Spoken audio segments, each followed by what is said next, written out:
And welcome to Outside 50, the podcast by usfootynews.com. And this week we have a special guest, but before we start, we have Rick Shaibani. Hey, Rick. Hey, Kraz. Good to see you.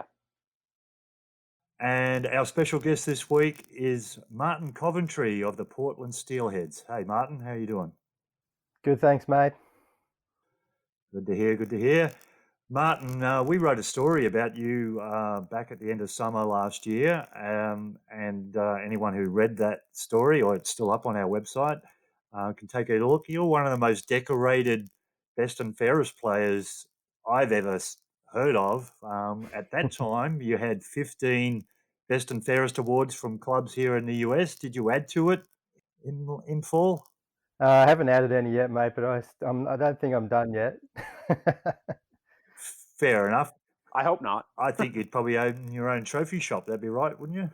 Yeah, there's a pretty big trunk in the shed there full of trophies. I've got a few out here and there.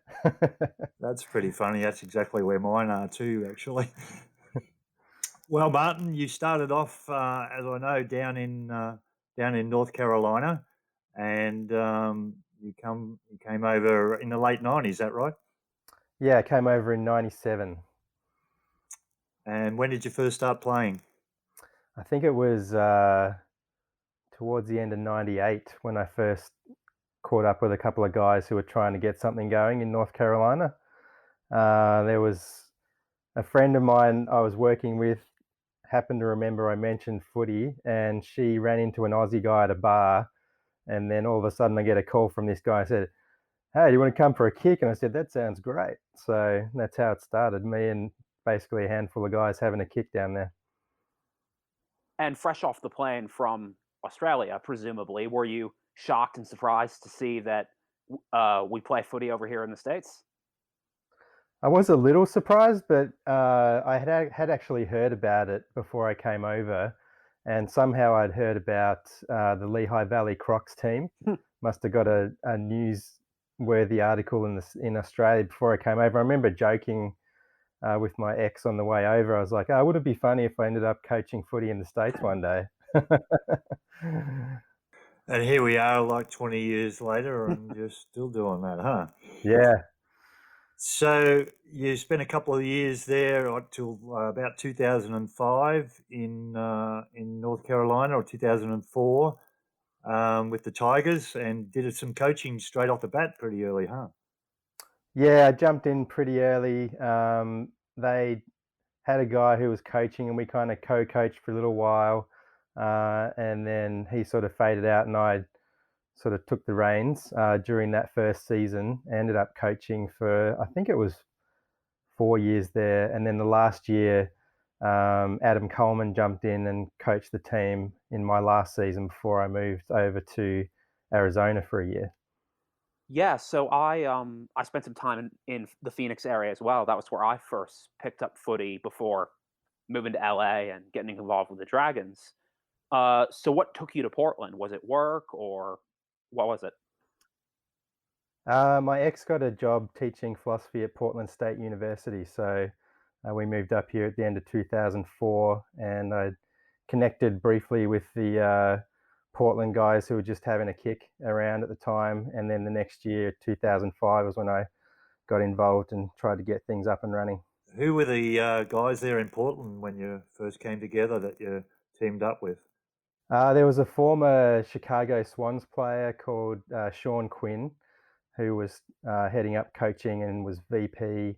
And then there was actually a Aussie guy called Peter Claby, and a local guy called Scott Johnson. And he'd actually spent some time in Australia in high school and fell in love with footy and came back. And he was the one that really is the club founder. And funnily enough, before the internet and stuff, he was trying to get stuff going, and he got interest from people in Portland and Seattle. So he actually had a hand in getting the Seattle team up and running. Okay, that's pretty cool. Now, Seattle, for our listeners, is about 2 hours north of Portland. Is that right? Closer to 3. Okay, 3 hours on a good day. All right. And if you have to travel south, how far away is your nearest team? I believe it's Sacramento. Is that right? Yeah, that's like a 8 to 10 hour drive, depending how fast you are. So you're a little limited on there's basically only one team within your area. That must be a challenge for scheduling and things like that, right? Yeah, it definitely is a challenge. We've been really lucky. Like when I first started out, Seattle was super supportive, and we would have small games, 3 times a year where they'd lend us players to make it a game, and we would actually combine with them. So my first, I think, 4 to 5 seasons in Portland, I actually played with Seattle until we finally had enough guys to have a standalone team at nationals for Portland. But one thing that we worked on really hard was local metro footy. So we had something to bring people in and keep them interested and give them a taste of footy as we sort of built up those relationships to have the bigger games and tournaments on the calendar. Yeah, that's terrific. And I have a follow-up question, Martin. When it came to the metro competition, because we've done that quite a bit in LA, because San Diego and Orange County are right down the street from us, and we do a little round robin, 9-a-side little competition in May and June before regionals and before the regular season kicks off. And personally, in my experiences, that's been really great in terms of developing the American rookies or helping people get involved and stay involved. Because as we all know, it's difficult to recruit and retain footy players because it's, well, relatively easy to recruit people, but having them stick with it and get really, really good at it it can sometimes be difficult. Right.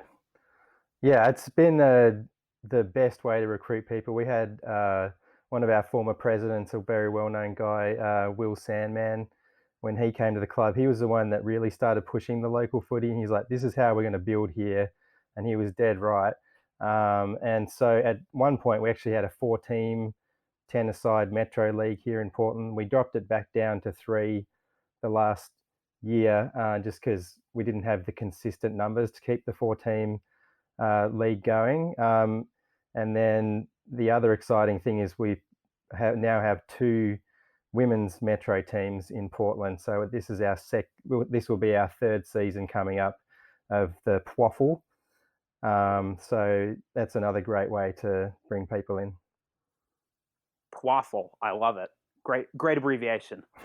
But but yeah, and for those of our listeners who might not know, the Portland metro area is pretty decent size. There are a lot of very spread out suburbs, and then right across the river, you've got Vancouver and Camas, Washington. Correct? That's right. Yep. Yeah. So there's quite a few people in that greater area. So it's a good spot to kind of draw people, cast a wide net, and draw new people in. Right. And it's also kind of one of these progressive alternative areas. So our quirky sport fits in just nicely. Quirky, that's an interesting way to put it. The Portland team, well, both, we'll talk about the women's team in a minute, but the Portland men's team has had some success, won a Divi 3 final. Is that the only final you've played in, or you've played in more than one? We've played in 3. We won 2 in a row, actually. Okay. We won in Austin. And then the following year in Florida, we backed that up. And then when we pushed up to D2, our second year in D2 in Racine, we made the final against Minnesota, but we didn't win that one, unfortunately. So your back-to-back titles would have been 2015 and 16, correct? I think so. Okay, nice. And the women, obviously, the women's part of footy has grown not only there in Portland but also in Seattle. From what I know, that those 2 teams are 2 of the strongest now in the USAFL. What sort of numbers are the women getting for practice apart from the metro sort of games? Pretty solid. We've usually got 10 or 12 there at least. So it's been great. We have really committed members that keep coming out. And I feel like we're sort of on the verge of really breaking through to be one of those top D1 teams. We've had pretty good numbers the last 2 years, enough to play in Division 1, but not quite enough to be competitive with those teams. So we're working really hard on getting a few more athletes involved this year. Well, yeah, best of luck. And hey, Seattle did it last year, moving up from D2 to D1. So hopefully you guys will do it again. It's great to see footy growing so much, especially in a very drizzly part of the country. So, yeah. I was going to be kinder and Yep. just say very remote, Rick, but drizzly, okay, we'll get that. And yeah, when you move up into those Divi 1, and it's anyway, I guess, when you move from Divi 3 to Divi 2 or 2 to 3, you just need that increase in your depth of numbers for not only skillful talent, but athletic talent as well, I would guess. Yeah, definitely. That's where Seattle kind of edges us at the national tournament.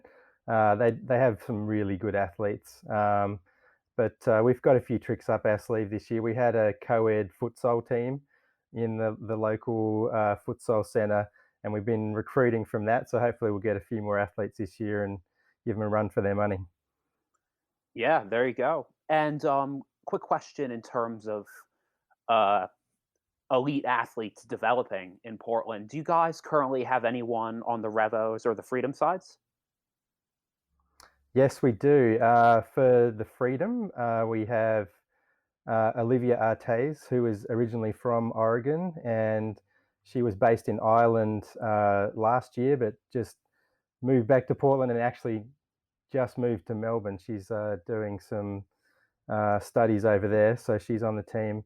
And another player is Brandy Machado, who is a former roller derby and soccer goalie player, and she's a ruck forward type. So we have two players. Our third player who made the squad, Jess Blecker, you would have heard of her. She played in Australia. Unfortunately, Jess just recently pulled out of the program, wasn't able to stay in for various reasons, which happens. So very proud of those people and also the others that tried out for the squad. And then on the Revo side, we've got Eric Anderson made the starting squad already. He's our captain. He's a phenomenal athlete. And then trying out this weekend is Javon Mason, who's in Houston, having a crack at trying to make the squad as well.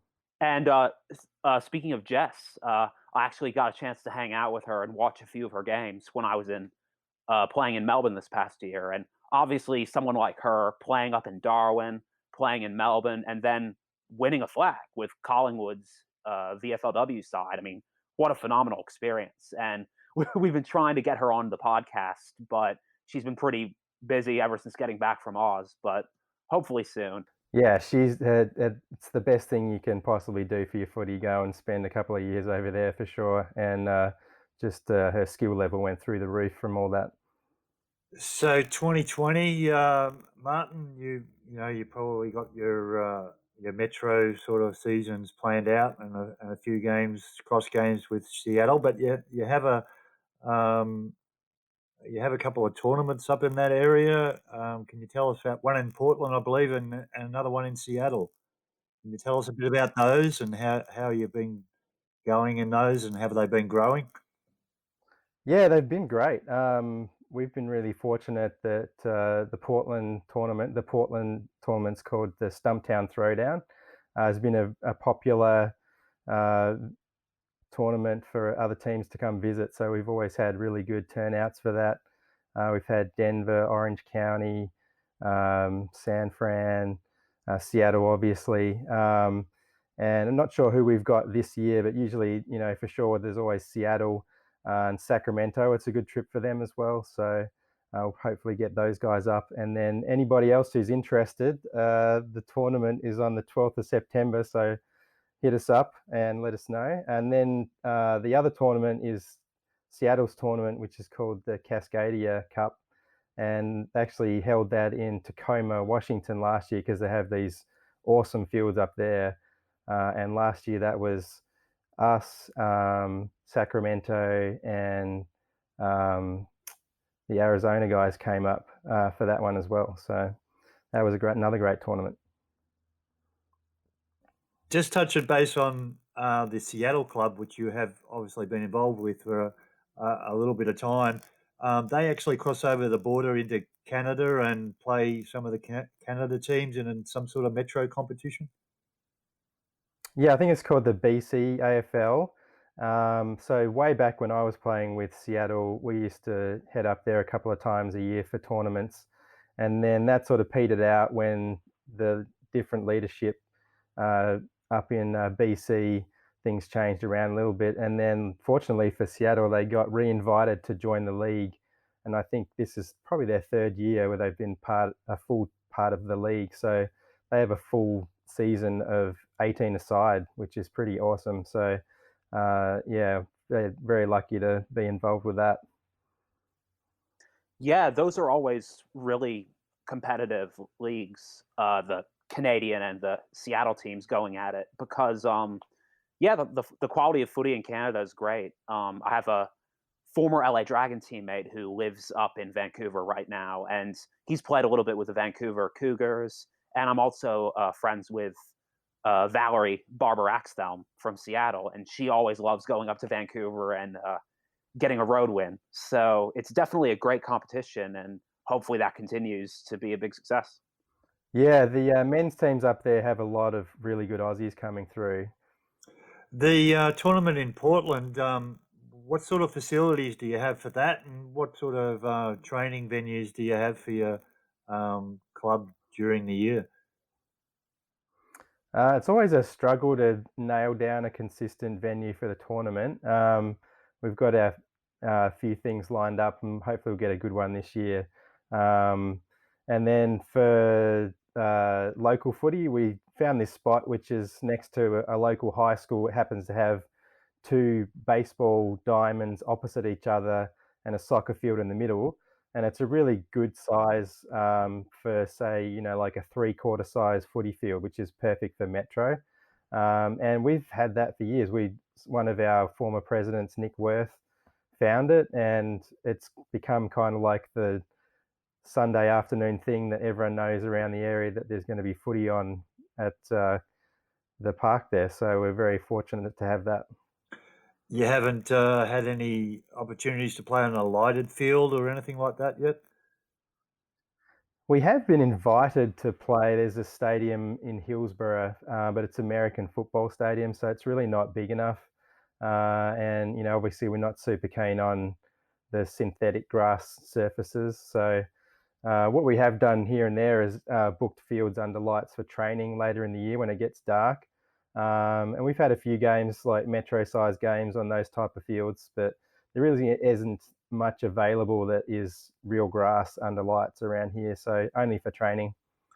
Oh, I can definitely relate to that. Like, people assume that LA has all sorts of open park space, but finding a lighted field is definitely a challenge for us over there, because there's really not that many. And we've gotten lucky the last couple of years in terms of getting connections with field availability, but it can definitely be a struggle. So I could definitely identify with you guys dealing with that up in Portland. Very much the same down in Atlanta. I don't think in the 20 years I've been involved with the Atlanta club, we've never trained on a lighted field. That's how few of them there are around. It's pretty tough, but I know I always like to ask if there's a great opportunity for training venues, because training venues tend to bring players back if they're really good quality, and if they're not really good quality, the opposite can occur. So, on your schedule this year, besides those tournaments, Martin, and obviously regionals for you are in Denver this year. Are you traveling anywhere outside your region to play games? Not this year. We've generally been doing one more road trip a year than we would this year, but we're skipping that this year because of the International Cup. So, we have players traveling for that, but it's the same for other teams. So it just became a little more difficult this year. So we had to limit our travel one more. We probably would have done something with Sacramento again. We we always love playing those guys. They're super fun and competitive to play against. We actually met them halfway one season in Medford and had a game and then a camping trip after, which was really awesome. So I think that's probably on the cards for next year. Awesome. Yeah, that's really unusual. A camping trip post game. That'd be pretty fun. I'd be into that. So Yep. regionals down in Denver, you'd be expecting to take 2 full teams down there, I would expect. Yep, that's the plan. Denver's actually a pretty easy, good trip for us, so we're pretty happy with the location. And when we had regionals there, I think it was 2 years ago or maybe three. Yeah, 3 years ago. The fields were phenomenal, so I'm pretty excited about it. Oh, definitely. Those fields are excellent. You have an amazing view of the mountains. The turf is fantastic, and once you get adjusted to the high altitude, it's all peachy. Yep. So has training started for the Portland teams, or are we just about to rock into the full-on training sessions? Yeah, we're about to start real training coming up on the 7th of March. But what we have done already is we've had 3 indoor footy sessions. So a few years ago, our president, Nick Worth, came up with this idea of indoor footy. Sounded kind of crazy because we did it on basketball courts to begin with, but it was actually really fun across 2 basketball courts. And then last season, somebody found a community centre that had an indoor soccer field with the turf on it and the walls and the nets and everything. And so we've been playing on there, and it's awesome. And it's another great tool for recruiting, having the co-ed non-contact stuff. I'm going to ask a question first. What do those sort of facilities cost you? I think it's something like a couple of $100 a shot for 2 hours, something like that. So if you get enough people to throw in $10 a head, it's well worth it. Yeah, definitely. I was talking on one of the previous podcasts. I think it was anyway, can't remember. But yeah, I was saying how a lot of the how a lot of the Canadian teams they do that in the winter because of course January, February is still way too cold out to actually get out on the park and have a kick to kick. So doing it indoor in a basketball gym, it's next best thing, right? Yeah, we've really enjoyed it. And the one thing I've noticed is even it sounds crazy to play a foot-based sport indoors, but what it does is it really tightens up your short skills and then emphasizes handball. So, and the rules with the indoor and Osball is, once it hits the ground, it's a turnover. So that ups the ante even more to have clean hands and clean kicks. Yeah, that's interesting. The turnover rule for nines, which I think most people are aware of here that run clubs in the US, is if you don't hit your target, then it's a turnover. That could be pretty challenging for a very new player if you have new players around you. I know in the Atlanta Social League that we run on Saturday mornings, AFLS, we do that, but only in a 50 or 30-meter arc in the forward line. The rest of the field is basically, you can miss your target because you're in some open spaces. But those fields are 80 yards long and 60 yards wide. So it can put some pressure on some new players to hit their targets pretty on. But at the same time, you've got to teach them those skills. So that's pretty cool. Yeah, that's a good rule. I like that, Kraz. Oh yeah, it's definitely difficult to, simulate a game atmosphere in training between the drills. So having a little handball game or, high pressure, high stakes, and that's a great way to help the newcomers get their feet wet because no one wants to be a deer in the headlights when it comes to knowing how to get rid of the footy or not throwing the footy or not getting tackled with the footy. So it's definitely something where again, American newcomers can get their feet wet and sharpen their skills. Yeah, it's good for us. That's how we've converted a lot of people from non-contact to contact. So suck them in with the skills and the fun without the contact, and then say, "Hey, you should try the tackle version." Yeah, and on a slightly similar note, do you guys hold any skill sessions or skill clinics for newcomers, or is it more of an informal basis? Like if a new guy rocks up to training or a new girl rocks up to training, you just accommodate them the best you can, or do you guys actually have a defined process for the newcomers? What we do is just make sure that we have somebody who's available to break off and work with those new players. With the women's team that I'm coaching, my assistant coaches, Lucy Parrington and Lauren Skonechny, everyone knows as Schnitz, are really good about that. So if I'm busy running drills, they can take the new players aside and just run them through the basics and that kind of thing. Same with the men's team. There's usually one of the senior players available to help any newcomers out. Martin, I'm going to change channels just a little bit and talk about the national championships. How many national championships have you been to now? It must be 20. Wow. Yeah, I think 20. You're a couple in front of me. So all those national championships, there's always a lot of fun. Obviously, winning is always a lot of fun, and you've had an opportunity to do that. But during all those 20 years or 20 times at national championships, which one stands out as being the most fun, as in not necessarily on the field, but off the field? Well, I'd say it's probably a combination of both. When we won our second championship in Florida, that was kind of like the whole package for me because I was captain of the team. We had Mark Motlop over from Australia helping us coach. We won our second championship and I got a couple of personal awards. So that led to a pretty big night out in Florida. So yeah, that was pretty awesome. I'm not one of the guys that tears it up too much, but I did have a few that night.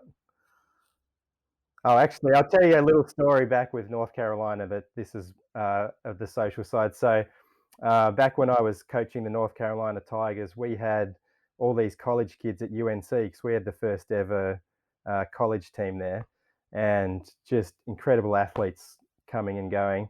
And this one nationals was in Kansas City, and one of the guys turned 21 that weekend. So as you can imagine, that went pretty crazy. And that guy, his name was Seamus. I think he made it to 17 shots before he finally had to go back to the hotel. And so we were all drinking with him. I don't know if you were there, Kraz, but that was when they had the prison bus driving us around. I remember it well. Yeah. So one of my teammates was an Aussie skateboarder who did videos. So he videoed the whole weekend. It's called Tigers Gone Wild, and Oh, that is wow. quite the video. I bet. I'm sure there's people searching YouTube now for Tigers Gone Wild, but I don't know if it's ever been posted. well, we'll see if we can get that done for you. Well, Martin, obviously, it's been a great talking to you this week, and we wish you luck. And when is the actual first game for the Portland team? Our Metro season starts in April, and then our first big game is June 6th at the Cascadia tournament in Seattle. Oh, fair way off. That's a lot of training before then, eh? Yeah, we'll get the Metro going, and we'll have some Osball games straight up. So pretty cool. And I've just I follow you obviously on social media, and I saw you were back in Tasmania just recently. That was a pretty special trip, right? yes, it was. I took my girlfriend at the time, Lauren, over, and we did a really crazy hike to the top of a mountain called Frenchman's Cap, and I asked her to marry me, and she said yes. Congratulations, mate. Well done. Thank you. She also had a backup plan in case I didn't ask her. So she gave. Oh, really? Tell us about that. So we've been talking about it for a while, and she had a feeling. But anyway, she got an engraved compass for me, and she was going to ask me if I didn't ask her. So we both said yes. Oh, very good. Yeah. And this is obviously a football relationship. You met Lauren your fiance in football, right? Yes, that's right. We had met in passing at footy tournaments, but then we were both in Australia for the last International Cup. I was assistant coach on the Revos, and Lauren was on the Liberty, the development squad. And that's when we started hanging out and really hit it off. And we did this long distance thing. She was in New York, and it just got better and better. And lucky for me, she moved out here. Pretty cool, mate. Pretty cool. Yeah, there's nothing quite like footy romance, is there? Oh, it's so awesome being in a relationship with another footy player. There you go. All right, Martin. Well, we'll sign off, and kudos to you guys there in Portland are doing a great job developing the game, and you've got so many little programs going, and it looks like you're right on the money with so many of them. Great history as a player as well. I remember playing against you maybe the first time I started playing in Atlanta, maybe in about 2001 or 2002. You used to tear me up. So You didn't do too bad you're either, still going. Kaz. You're still going. You're still going strong, which is great to see. I always remember a friend of mine back in Australia who was in his 40s when I was in my 30s, still playing. He said, "Graz, you're a long time in retirement. No, don't ever retire." So I think that's a fair call. And if we can keep plugging around, we can still have some fun and enjoy ourselves. So you got a long time to go, Rick. So you know, buy extra pairs of boots when you can, mate. Planning on it. Sounds good. And thanks for everything you guys are doing too. This is awesome. I love the website and the podcast. It's great. All Oh right, yeah, mate. glad we could have you on. Cheers, mate, and All right. good luck, and we'll see you soon one day. Thanks, guys. Take care.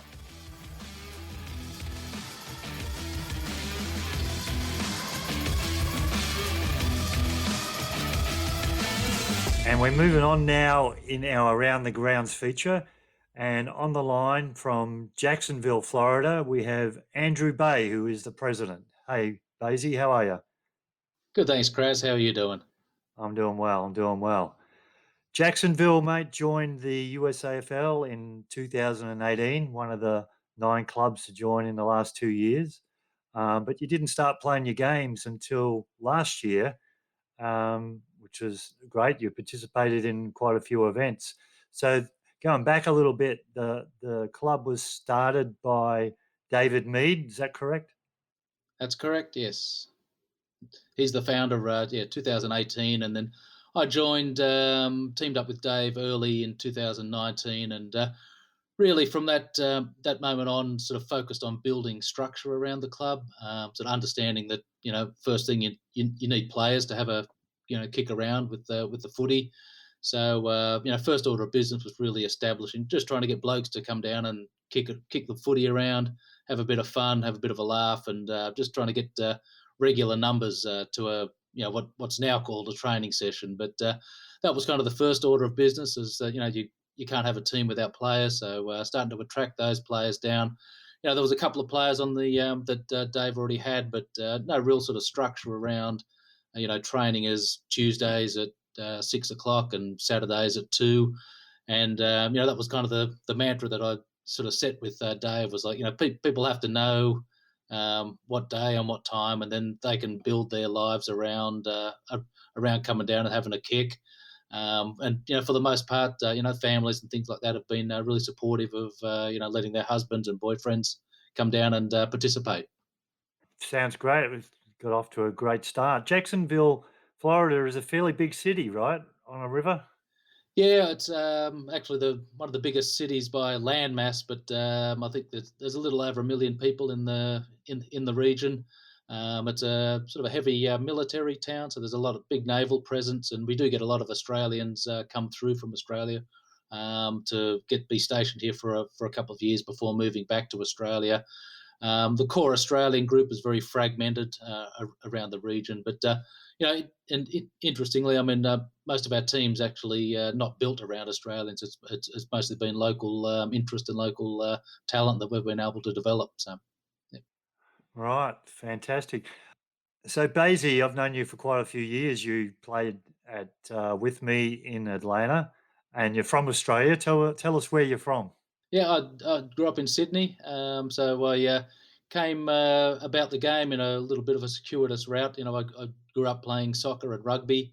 And then somewhere around the college years, sort of, wanted something that was a little less taxing on the body, and found footy. And right at that stage in Sydney, it was there was a big push to, get the Swans integrated into the city. So there was, sort of grassroots development that was going on. It was great to be part of that, and just kind of met a whole lucky enough to be part of the Kookaburras in the early 2000s there, which was a great group, and met lifelong friends through that, and that's kind of been the common theme through all of the footy career. 2019 was a pretty big year for your first year. You participated in 5 events during the year. Tell us how it all went and where did it start? Yeah, I mean, it all started around just trying to get some structure in place. Once we got a core team together, a solid group of 6 to 8 players, then we really sort of set our sights on what events were going on, and it turned out that the Eastern Regionals was within driving shot of Jacksonville. Still 7 hours, but it's close enough that we wanted to participate in that and send some players there and just really start to get a presence. And there was only 3 of us that participated in that event, but we had a great time and met some fantastic people. Sort of brought awareness to the city and what we were doing. Got some great help from Will and some of the admin from the Atlanta team, which really helped solidify the back office side. Yeah, and it was a pretty successful little trip because you teamed up with Boston at regionals and won a trophy. Did they let you take it home? No, we get photos of it, but yeah, we Fair enough. hopefully one year we'll earn our own.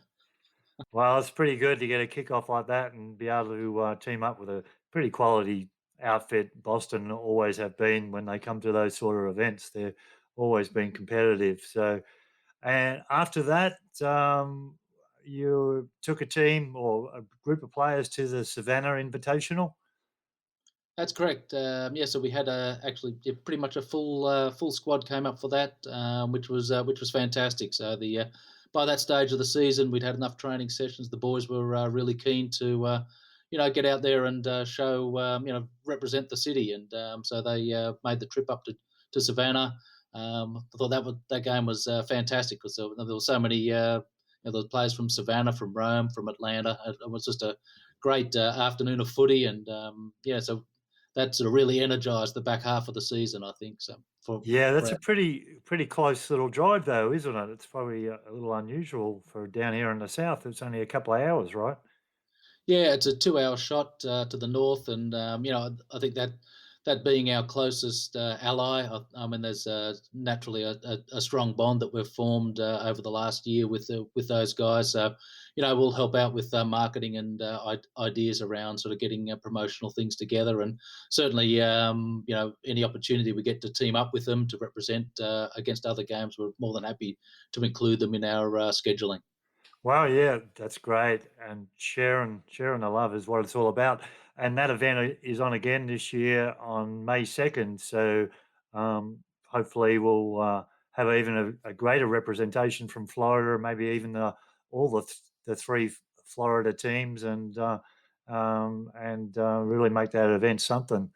Following that, you had another couple of games, even a home game, right? Yeah, so were able to host our first home game here in Jacksonville, which was I think the first game of footy in the Northeast Florida area here, which was a huge occasion for us.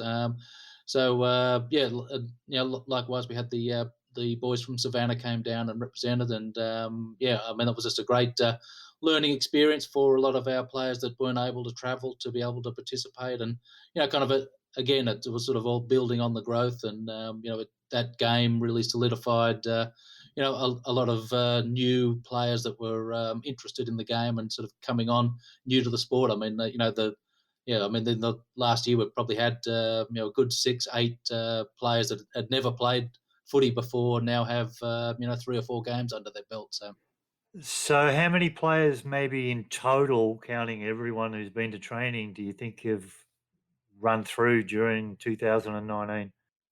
Yeah, I think 2000. So we started with probably four, and then finished the season somewhere between 16 and 18. And just right at that, as the season ended, we had two or three new players that were kind of keen to come on. But then, of course, daylight saving happens, and so we have to, we go into our off season. So we're just starting to pick that momentum back up now. But yeah, I think if you looked at the full roster, would be somewhere between 16 to 18. Wow, that's pretty good. Pretty good. Congratulations there. And you had a couple of other games. I know you came up to Atlanta as a team by yourself, which is a pretty good move. About a 4 hour drive, 4.5 hour drive, right? That's right. Yeah. So again, yeah, it's close enough, but it's still far enough. But yeah, that game was kind of the last of our Jacksonville games. Of course, we knew the Nationals were going to be in the teaming up sort of situation. So, to get I think we had about 10 or so players make the trip up to Atlanta for the game, which again was kind of building on that the growth of all of the players that hadn't played a full season or were still sort of learning the game. But the boys loved it. Had a fantastic time. I mean, the game was pretty close and pretty competitive, but it was just really good camaraderie. I think the relationship between us, Atlanta, and Savannah, and Rome in there is really a strong alliance that we've certainly relied on to help fuel our growth. Yeah, that was another good day. And close games, competitive games are probably more important as you're building a team as well. There's nothing worse than a team who travels light to an event and actually gets absolutely spanked on the first two or three tries. So, having those close games and maybe that's some kudos to some of the teams around the country who don't do that and don't run the score up because when you're trying to develop the sport, and you are traveling and paying out of your own pocket, certainly coming home with your tail between your legs can be pretty disappointing. And you skipped down to Tampa with a couple of players and joined up in Divi 4. That was obviously just in your backyard. Will we see any Jacksonville players make it across to California this year? That's going to be a long drive, but yeah, that one's going to be a tough one. But look, we haven't said no to it. I mean, with there's boys there that are seriously, keen to participate in those things, and especially from a training and learning perspective. I know one of our players came back from nationals in Tampa, just fully energized and fully just learned so much about the game and how to play it and learn from the likes of Mason Cox and some of those people that were down there coaching. So I mean, it's a great learning and sharing of ideas, and so it's not only the games, it's also the coaching side of it that's really important for the development of the sport. Yeah, for sure, for sure. So for 2020, you got a fairly decent schedule running, and who are you playing? Yeah, so we are so the season's kind of divided up into I guess sections. The first section's our uh, three tiered cup between us, Atlanta, and Savannah. So we have those games plus the Savannah International mixed in there, and that all leads up to the Eastern Regionals up in Cincinnati. So hoping to have a good showing for that. Despite the distance from where we are. So that sort of gives us the first half of the season. Between there and nationals, our attention is going to focus to the south. So we're trying to organise some games with the guys from Tampa and also Fort Lauderdale, and try and do something intrastate. Try and build to the south of us as well, forge those relationships, and maybe even have a game with somebody further abroad, either with a talks with Washington, Boston. I'd love to come down, or we'd love to go there, but just logistically gets a little bit more challenging. But that's the kind of the core of the season, and that all leads up to, of course, nationals, which is later in October. Sure. Well, it sounds like you're off and running. We've been talking to a lot of clubs in the last couple of weeks through the month about some of the new clubs, and you're probably progressing in the top 25 percentile of those 8 or 9 clubs that started in the last 2 years. Having the numbers that you are, and you've got up to a schedule, and attending already attending nationals and regionals as well, and looking at like doing regionals for the second time. So I think you're well on the road. So you mentioned there's quite a few Aussies who come through the club. Can you tell us about some of those guys? Are they some of them any characters in your midst? Oh, they're all characters, as you can, well imagine. But now that I mean, this part of northeast Florida, it's everybody that's Australian that's here is here for a completely different reason. Wow. Some are here for business, some are here for they're related to the military. Some are there's a big golfing complex here at what's called TPC Sawgrass. That's where the Players Championship is. So there's sort of Australians related to the golfing community as well that play in our team. Yeah, well, I've come to know that you have a former PGA player on your team, Aaron Price. How how did that happen? How does he come to play football after playing PGA golf? He was a big league fan. He's from the Sutherland Shire. He's from Sydney as well. But it's just when I sort of put the call out to the Australians that I knew that I was putting together a club and wanted some boys to come down and kick the footy around and that kind of thing. I mean these guys.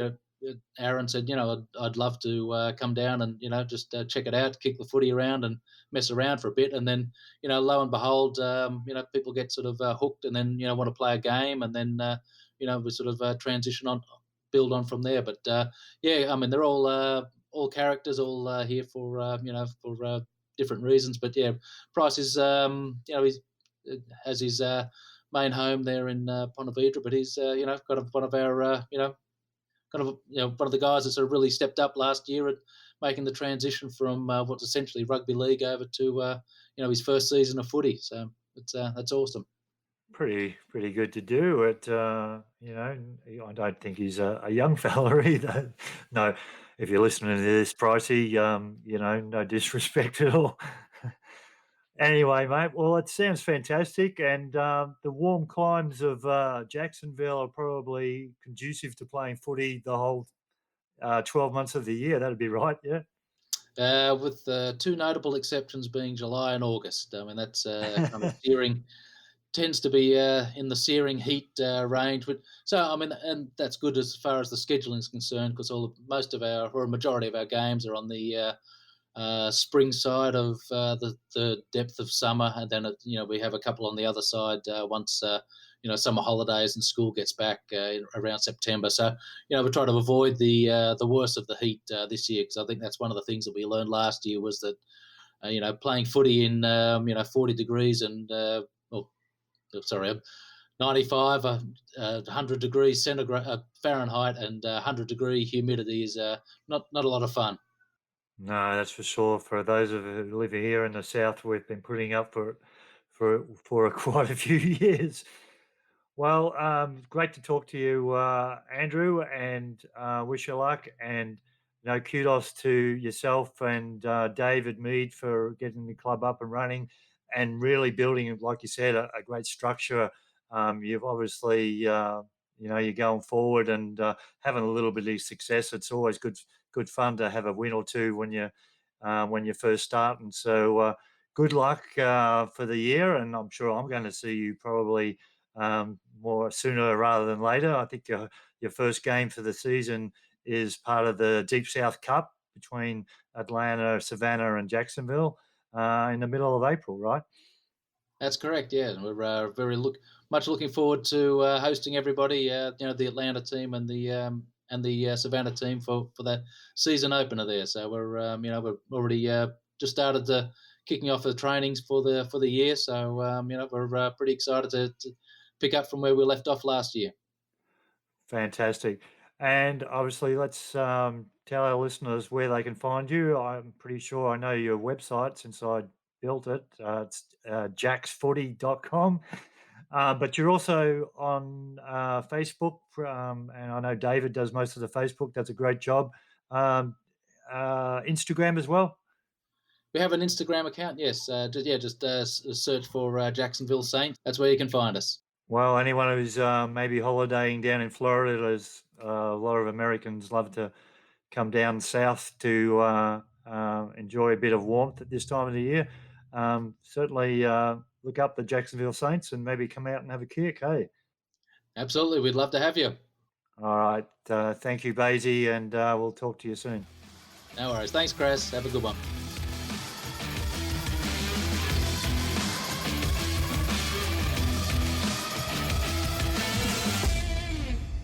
Outside 50 is brought to you with the help of Play Aussie USA.